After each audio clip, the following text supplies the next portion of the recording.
বিশ্বব্যাপী Donald Trump ও Benjamin নেতানিয়াহুর কদর থাকলেও তাদের সামনে মাথা নত করেননি ইরানের সর্বোচ্চ নেতা আয়াতুল্লাহ আলী খামেনি। এমনকি ইরানের এই সর্বোচ্চ নেতার সম্পদ দিয়ে বহুবার কেনা যাবে ট্রাম্প নেতানিয়াহুকে। এমনই চাঞ্চল্যকর তথ্য উঠে এসেছে এক প্রতিবেদনে। খামেনির সেই বিপুল সম্পদ নিয়ে আরও জানাচ্ছেন Sheikh Farid.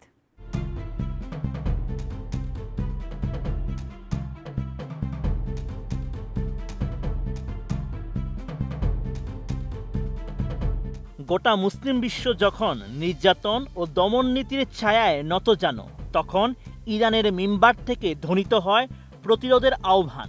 Ayatollah Ali Khamenei, যিনি ইরানের সর্বোচ্চ নেতা, তার ভাষণে গাজার মুসলমানদের পক্ষে উচ্চারণ করেন সোচ্চার বক্তব্য, যেখানে আরব বিশ্বের অনেক শাসক থাকেন নীরব ও নিষ্ক্রিয়।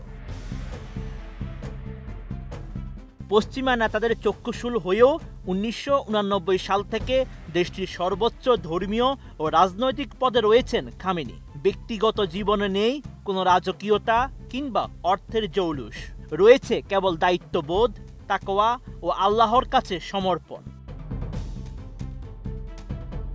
এমন সাদামাটা খামেনির জীবন হলেও বাস্তবতা কিন্তু ভিন্ন। আল্লাহর দেওয়া অঢেল সম্পদের মালিক তিনি। শুধু তাই নয়, বিশ্বের শীর্ষ ধনী নেতাদেরও একজন তিনি, যার আঁচ পাওয়া যায় বিভিন্ন পশ্চিমা গোয়েন্দা সংস্থার প্রতিবেদনে। 2013 সালে বার্তা সংস্থা রয়টার্সের প্রকাশিত এক অনুসন্ধানী প্রতিবেদনে দাবি করা হয়, খামেনির নিয়ন্ত্রণাধীন সম্পদের পরিমাণ প্রায় 95 বিলিয়ন মার্কিন ডলার। মার্কিন গোয়েন্দা সংস্থা ও বিশ্লেষকদের মতে 2019 সাল থেকে 2025 সালের মধ্যে এই সম্পদের পরিমাণ বেড়ে 200 বিলিয়ন ডলারে পৌঁছাতে পারে। তবে এ বিষয়ে পাকাপোক্ত তথ্য পাওয়া না গেলেও সেলিব্রিটি নেটওয়ার্থ জানায়, খামেনির নিজস্ব ব্যাংক অ্যাকাউন্টে রয়েছে মাত্র 50,000 মার্কিন ডলার। ইরানি বিপ্লবীর পর বাজেয়াপ্ত হওয়া বিপুল সম্পদের ব্যবস্থাপনার জন্য গঠিত হয় একটি বিশেষ প্রতিষ্ঠান, যার নাম সেতাদ। এটির আনুষ্ঠানিক দায়িত্বে রয়েছেন আয়াতুল্লাহ খামেনি। ধারণা করা হয়, এই প্রতিষ্ঠানটি থেকেই মূলত খামেনির নিয়ন্ত্রণাধীন অর্থনৈতিক শক্তির উৎস। পশ্চিমাদের দাবি, খামেনি সরাসরি এসব সম্পদের মালিক না হলেও সেগুলোর উপর তার নিয়ন্ত্রণ রয়েছে। বলা হয়, সেদাতের উপার্জন সরকারি বাজেটের বাইরে, এর উপর সংসদ বা রাষ্ট্রপতির কোনো কার্যকর নিয়ন্ত্রণ নেই।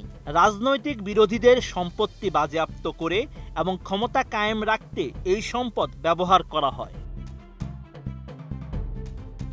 পশ্চিমাদের তথ্যের সঙ্গে বাস্তবের এই সুপ্রিম লিডারের মিল খুঁজে পাওয়া যায় না। ইরানের সর্বোচ্চ নেতা হয়েও খামেনির জীবন চর্চা এক সাধারণ আলেমের মতো নম্রতা, সাদামাটা পোশাকেই দেখা যায় এই নেতাকে। নিজের জন্য দেশ বিদেশে নেই কোনো বিলাসী প্রাসাদ কিংবা ব্যক্তিগত বিমান। বিশ্বের বহু নেতা ভোগবিলাসে গা ভাসালেও তিনি আজও ইসলামের জন্য আত্মত্যাগে প্রস্তুত। Sheikh Farid, ATN news.